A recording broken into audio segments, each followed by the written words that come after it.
অসমীয়া মানুহে বিহাৰত গৈ কেতিয়াও মাটি দখল নকৰে, বহিৰাজ্যত গৈ নিজৰ ঘৰ বনাবলৈ চেষ্টা নকৰে, মাটি দখল কৰিবলৈ চেষ্টা নকৰে, কাৰণ অসমীয়া মানুহৰ স্বাভিমান আছে। স্বাভিমানী অসমীয়াই কৰ্ম কৰি খাইছে, বাহিৰত আছে, আকৌ বাহিৰত কৰ্ম কৰি আকৌ নিজৰ ৰাজ্যলৈ ঘূৰি আহিছে, নিজৰ ৰাজ্যতে সপোনৰ ঘৰখন বনাইছে। কিন্তু বেলেগত গৈ, বেলেগ ৰাজ্যত গৈ ঘৰ বনাই দখল কৰি, মাটি দখল কৰি থাকিবলৈ ইচ্ছা প্ৰকাশ কৰা নাই আৰু এইটো নকৰে ভৱিষ্যতে। আমাৰ অসমৰ মানুহে গৈ, অসমীয়াই গৈ বাহিৰৰ কোনোবা এখন ৰাজ্যত গৈ উৎপাত কৰা দেখিছেনে? মাটি দখল কৰা কেতিয়াবা শুনিছেনে আপোনালোকে? কেতিয়াবা গৈ সেয়াত মাটি দখল কৰি বা কোনোবা এটা জাতি, কোনোবা এটা জনজাতি গৈ বেলেগ ৰাজ্যৰ মানুহৰ সৈতে কাজিয়া কৰা আপুনি কোনোবা দিনা দেখিছেনে বা কোনোবা দিনৰ এনেকুৱা ধৰণৰ বাতৰি আজিলৈকে ওলাইছেনে? এইটো হয়তো ইতিহাসত নাই। কাৰণ অতিথি পৰায়ণ হিচাপে আমাৰ অসমীয়া মানুহৰ যি আৱেগ অনুভূতি, এই কথাটো সকলোৱে জানে। অসমলৈ সেইকাৰণে মানুহ চাপি আহে। কিন্তু অসমীয়া মানুহে যি ধৰণে অতিথি পৰায়ণ বা যি ধৰণে মানুহক শুশ্ৰূষা কৰে, ইয়াৰ কিন্তু সুযোগ লৈ বহিৰাগতই আহি কিন্তু ইয়াত উৎপাত কৰাটো অত্যন্ত আটাইতকৈ ডাঙৰ কথা, আটাইতকৈ বেয়া লগা দৃষ্টিকটু কথা বুলি ক'লেও ভুল কোৱা নহয়। কাৰণ আমাৰ অসমীয়া মানুহে লাগিলে খাবলৈ নাপাওক, বহিৰাজ্যত গৈ কাম কৰিব, কিন্তু ক'তো গৈ বহিৰাজ্যই এনেকুৱা ধৰণৰ আমনি নকৰে, আনৰ মাটি দখল কৰিবলৈ এইবোৰ কেতিয়াও চেষ্টা নকৰে, নিজৰ ঘৰ বাৰী বনাবলৈ তাত কেতিয়াও চেষ্টা নকৰে।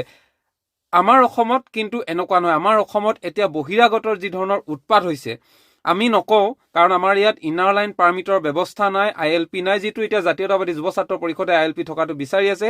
কিন্তু এইটো আমাৰ নথকাৰ বাবে আমাৰ বহিৰাজ্য মানুহে ইয়াত থকাৰ সুবিধা আছে।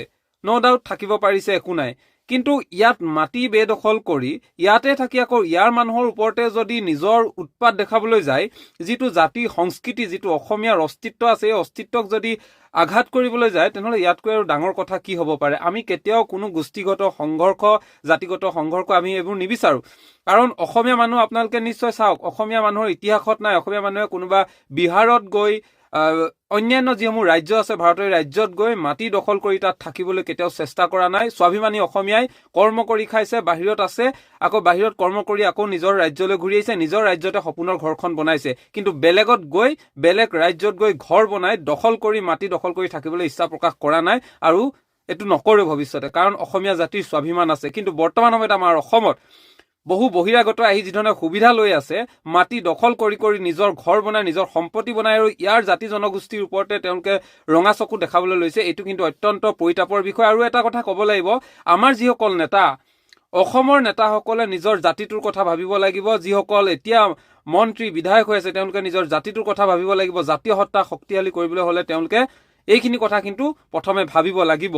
বহিৰাগতক যদি ৰঙা দলিচা পাৰি দিবলৈ হয়, বহিৰাগত আছে, আমাৰ কোনো আপত্তি নাই। সকলোৱে ব্যৱসায় কৰিছে, ব্যৱসায় কৰিলে আমাৰ ইকনমিক কণ্ডিশ্যনটো ভাল হ'ব, গ্ৰাউথ হ'ব, আগবাঢ়ি যাব।